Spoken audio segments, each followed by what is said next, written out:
Всем привет! С вами Феникс, и это подробный гайд для новичков по 3 базовым видам еды в Manor Lords. Мясо, рыба и ягоды. Эти ресурсы – основа выживания вашего поселения. Хотя бы один из них должен быть доступен с самого старта, чтобы жители не начали голодать. Кратко затронем и тему трав. Они пригодятся для лечения поселенцев в случае болезни, а это рано или поздно случится. Многие на старте делают одну и ту же ошибку, и я был не исключением. Уже к зиме можно остаться без еды. Сегодня ты узнаешь, как это все избежать. Если хочешь разобраться в экономике выживания, развитии своего города, ставь лайк, подписывайся, впереди будет еще много полезных, мощных гайдов по игре. Так, погнали! Давай затронем момент распределения еды прежде всего. Прежде чем перейти к источникам еды, стоит разобраться, как она распределяется сейчас между жителями. В Manor Lords пища распределяется не по семьям, а по домам. Одна единица еды и один вид еды обеспечивает весь дом, независимо от того, сколько в нем живет хозяйств или семей. Это особенно важно учитывать позже, когда начнете строить лучшие дома на несколько семей. Самое классное, это вам стоит построить дом 4-го уровня. Дом на 4 семьи. Такой дом будет употреблять 1 единицу еды в месяц, что дает заметную экономию ресурсов. В случае ограничения пищи это может сыграть ключевую роль для вашего выживания. Так как на старте у вас дом 1-го уровня, и соответственно вы кормите 1 единицей пищи 1 семью, в дальнейшем вы строите дом 4-го уровня и кормите 1 единицей пищи 4. Погнали! Мясо – это у нас первый источник пищи. Один из первых источников пищи в игре – мясо. Чтобы начать его добывать, достаточно построить охотничий лагерь рядом с лесом, где водятся дикие звери. Идеально, если это богатое охотничье угодье. Каждый лагерь рекомендую заселять по одной семье. Это оптимальный и безопасный способ. Такой подход позволяет гибко вам управлять объемом добычи мяса и шкур, что необходимо по игре.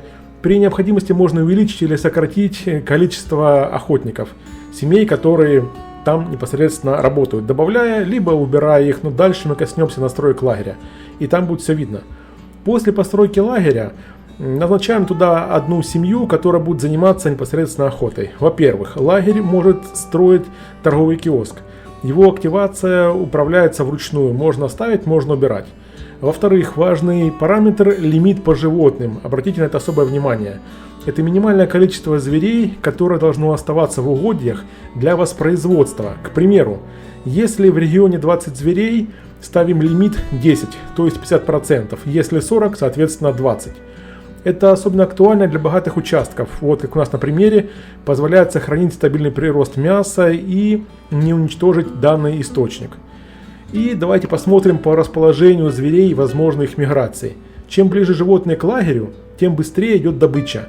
Но учтите, звери могут мигрировать от одного леса к другому. Если вы начнете строить или вырубать лес в их зоне, они просто уйдут в другой лес соседний. Это можно использовать. Размещая лагеря рядом с ними, вы толкаете их в нужном направлении, можете их перемещать по карте таким образом.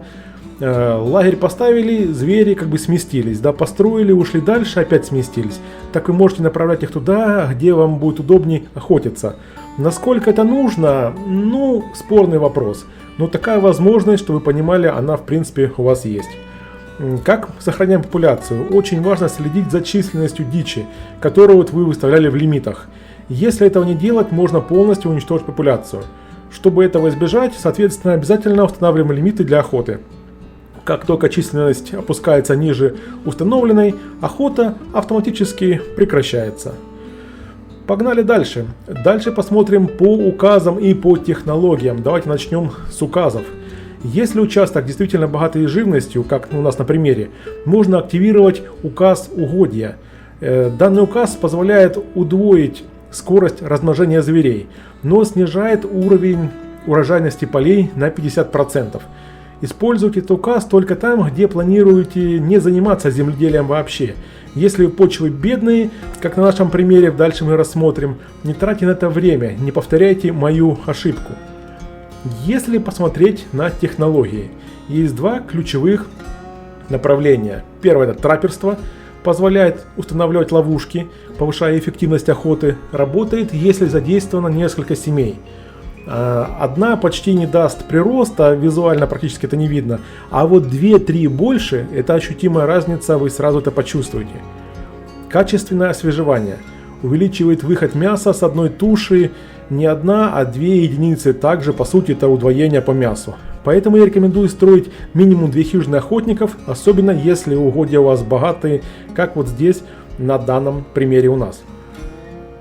Когда приоритет нужно ставить вам охоту. Если в вашем регионе нет железа, глины, плодородных почв, либо каких-то других источников денег, охота может стать основным источником еды и шкур. Особенно это касается на старте. В этом случае имеет смысл сосредоточиться на ее развитии. Проверьте почвы. Во вкладке «Земледелие» активируем режим поля. Если земли не подсвечены зеленым или темным, а как вот у нас на примере они все красные, заниматься сельским хозяйством нецелесообразно. Не тратьте на это время, силы и своих людей, особенно на старте, когда у вас мало поселенцев. Что у нас по ягоде? Второй ресурс, который у нас есть на старте, это ягоды. Вот практически на каждом участке, вот можем посмотреть, да, к примеру, здесь мы видим ягоды. Вот как они выглядят на карте. Они есть не везде, но почти везде. Есть, соответственно, тоже, вот как здесь мы видим, большие кусты, то есть богатая залежь 120 единиц. И есть, к примеру, вот как обычная 64. Давайте я покажу. Дальше что нужно нам сделать? Первое, что нужно сделать нам, это обеспечить безопасность самих кустов, так как мы можем их повредить. Мы можем просто их взять, разрушить, да, к примеру, лесорубы будут, здесь будут находиться у нас деревья, лесорубы у нас будут рубить деревья, упадет на куст, и мы просто-напросто потеряем залежь нашу тут ягод, куст ягодный, и из-за этого мы останемся без, соответственно, припасов. Что мы делаем для того, чтобы у нас, вот смотрите, первоначально, как только у нас появляется, давайте я вам покажу, к примеру, сейчас вот у меня есть, вот, к примеру, вот у нас кусты даже не видно вообще, вот как вот здесь. Соответственно, мы не знаем, что тут у нас происходит с ягодами. Для того, чтобы обезопасить себя, нужно просто взять, очертить дорогой какой-то периметр вокруг кустов ягод и полностью здесь убрать весь лес, который есть. Как мы это делаем? Мы берем с вами, размечаем эту территорию как поле. Просто мы, грубо говоря, строим поле, да, на этой территории. Для того, чтобы мы здесь ничего с вами не накосячили, да. Я уже построил, здесь подготовил, поэтому я как бы делать не буду полностью. И здесь делаем границы. Вот мы делаем поле. Соответственно, тут у нас будет поле с вами, и будет сразу же у нас это поле очищено от всех деревьев и прочего. Будет, в принципе, у нас выглядит как, вот, давайте, богатая залежь у меня есть, ну, к примеру, как вот здесь. Вот я делал небольшое поле, вот видите, вообще ничего нету, кроме кустарников. Соответственно, у нас будет чистая территория, дорога и чистая территория. Мы теперь здесь не вырубаем никакие деревья, потом поле просто мы данное сносим, и остается вот такая территория. Все кусты, вот они у нас, все наши кустики с ягодами, мы все, соответственно, видим. Чем больше кустов, тем больше залежь. Вот так выглядит богатая залежь. Тут у нас находится 120 ягод. Теперь давайте перейдем к тому, как их эффективно собирать, данные ягоды. Как их собирать, как их хранить, ну и прочее. По сбору ягод. Что следует сделать? Следует поставить не одну вот такую заимку, давайте сейчас чуть-чуть. Не одну заимку собирателя, а сразу несколько. Для того, чтобы мы одновременно могли собрать как можно больше ягод. Ягоды у нас собираются весной и летом и плодоносят кусты. Чем быстрее мы соберем данное количество ягод в ноль, вот как здесь, вы видите, у нас ягодные кусты 1, они на следующий год будут плодоносить. Сейчас я более детально об этом расскажу. То есть, если у нас богатая залежь, мы ставим 4 заимки собирателей. Во-первых, они будут эффективно собирать сюда у нас ягоды, то есть полностью склад заполняться, это первое. Ну и второе, у нас в заимке собирателей мы можем делать вот такой вот огород. Давайте я покажу поближе. Вот так он выглядит. Это травы. Если помните, вначале я говорил по поводу трав, мы вернемся вскользь. То есть мы это дело с вами сможем построить. Сейчас давайте я вам новую заимку собирателя поставлю, просто покажу, как она выглядит. Заимка собирателя. Ладно, не будем отвлекаться. Давайте я уже по готовому покажу. Так. Вот у нас заимки собирателей. Кстати, по поводу небогатая залежь у нас вот. И у нас тут стоят, вот видите, два. Раз и два. Две заимки собирателей. Вот. Добавить травяной сад. Мы нажимаем добавить травяной сад. Соответственно, сад добавляется, строится. И у нас теперь, кроме ягод, будут собираться еще плюс ко всему и травы. Вот наш появился огородик. Вот, пожалуйста. Вот он. Сейчас тут трав нету. Как травы вырастут, соответственно, будем собирать не только ягоды, но и травы. Итак, когда мы активируем, вот здесь вот мы активируем, и у нас начинает работать по одному человечку, больше не надо. По одному вполне достаточно, чтобы они полностью быстренько заполнили хранилище и началось перемещение ягод и трав отсюда в амбар.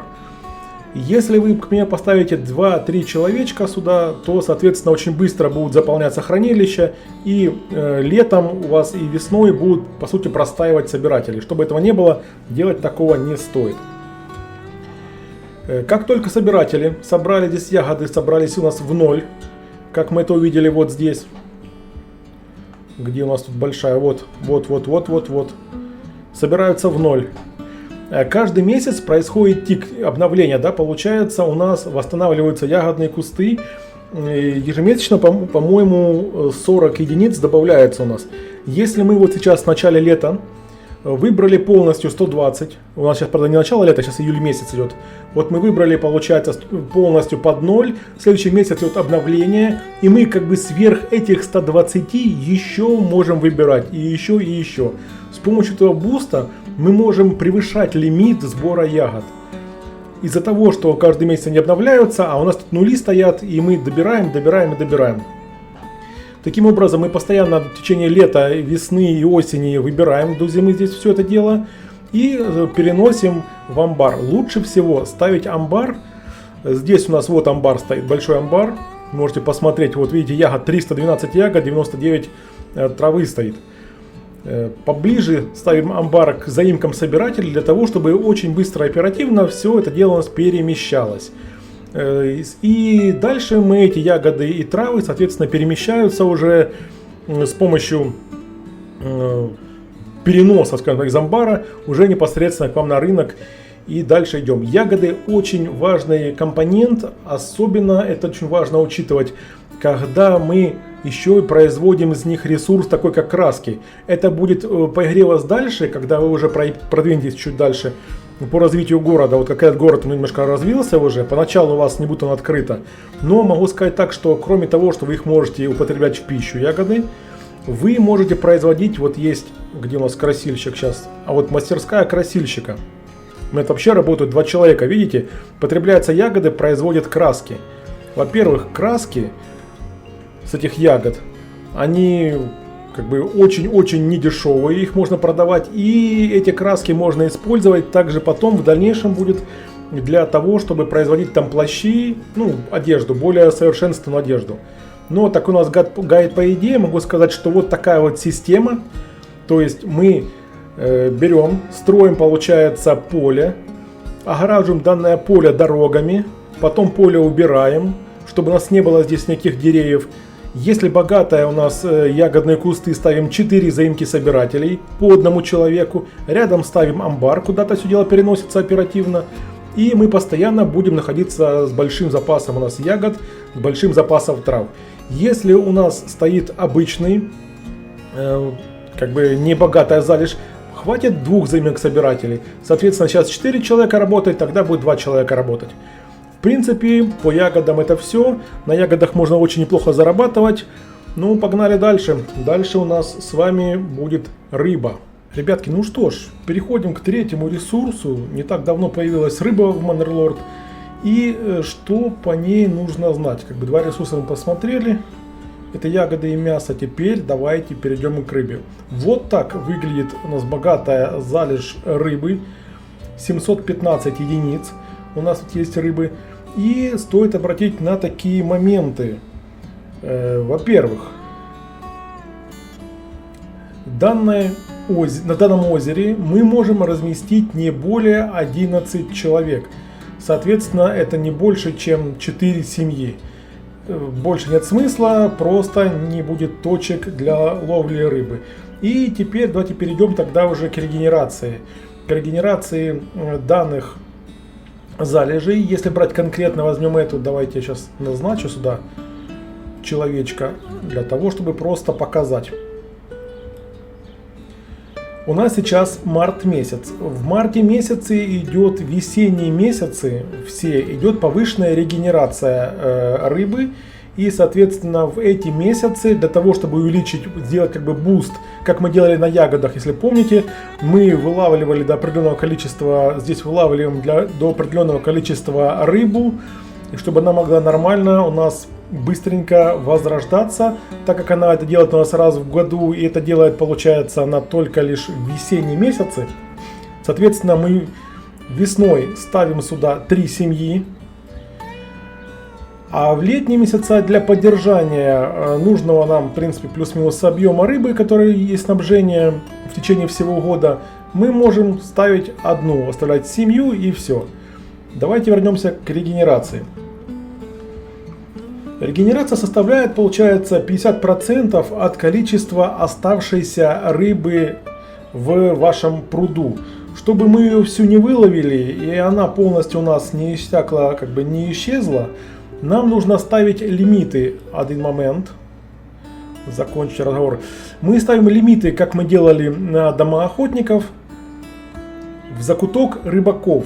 Это место, где мы, в принципе, все это дело вылавливаем куда. И мы ставим лимиты в размере 2/3 от нашего количества рыбы в пруду. Это примерно 66% от максимального количества. Если вот такая залежь у нас богатая сейчас, которая есть, это где-то лимит 400, давайте поставлю сразу, 430 единиц. То есть этот лимит, ниже которого рыбу вылавливать не будут. Давайте здесь то же самое сделаю. Уже все стоит, 430, окей. И рыба сможет нормально восполняться и постоянно быть у нас в наличии. То есть постоянно мы можем вылавливать. Как я говорил, 11 мест у нас всего здесь есть. Максимум 4 семьи, больше нет смысла. Желательно поставить рядом где-нибудь амбар. То же самое, чтобы быстренько отсюда переносили рыбу. Ну и дальше уже в дальнейшем все это дело у нас разносилось. Дайте я хоть поближе посмотрю, как это все происходит. Есть один момент, есть механика, которая нам не позволяет ловить рыбу круглый год, это зима. Да? Зимой у нас данный пруд замерзает, и мы просто-напросто не можем вылавливать как бы рыбу в зимний период. Для того, чтобы этого избежать, мы можем с вами изучить вот этот перк «Эффективный уход за водоемами». Он позволяет нам ловить зимой рыбу в зимнюю пору, скажем так, да. И, соответственно, мы также с вами можем увеличить x2 по объему рыбы у нас вот здесь в пруду. То есть мало того, что мы зимой ее ловим, мы, получается, еще получим x2. Вот какой красавчик с удочкой стоит. x2, x2, x2, то есть у нас на данный момент сейчас 715, но мы получим 1430. Как бы, по-моему, даже очень неплохо. Особо еще какие-то распространяться по поводу рыбы, наверное, нет смысла. Просто запомните несколько моментов. Момент первый. Весной ставим максимальное количество семей, которое только можем. Максимум 11 есть мест, здесь 11 человек. Летом можно оставлять одного человека для поддержания. Для того, чтобы ловить зимой, мы прокачиваем с вами перк, вот этот эффективный уход за водоемами. Соответственно, мы можем ловить тогда рыбу в зимнее время, и у нас идет x2 вот здесь по количеству рыбы в пруду. И то, что мы оставляем лимит, ставим 2/3. 2/3 для больших водоемов это 430 штук. 66% возьмите, быстренько прикиньте, посчитайте, что это выходит. В принципе, по рыбе, насколько я знаю, это все какие-то такие нюансы и интересные приколы. То есть с рыбой мы заканчиваем. Итак, мы рассмотрели 3 продукта базовых. Это мясо, это ягоды и это рыба. Хотя рыбу еще можно, по-моему, солить. Могу ошибаться, нужно перепроверить. Мы разобрали все: мясо, рыбу, ягоды. Теперь ты знаешь, как не остаться без еды в Manor Lord, особенно на старте. Если было полезно, поддержи это видео лайком, чтобы не пропустить следующие гайды. Подпишись прямо сейчас. Это лучшая благодарность за труд, залог новых выпусков, то, что ты не пропустишь ничего и будешь развиваться дальше. Увидимся в следующих видео, в следующих гайдах. С тобой был Феникс. Подписывайся, ставь лайк и переходи к нам в телеграм-канал. Удачи в игре. Пока-пока.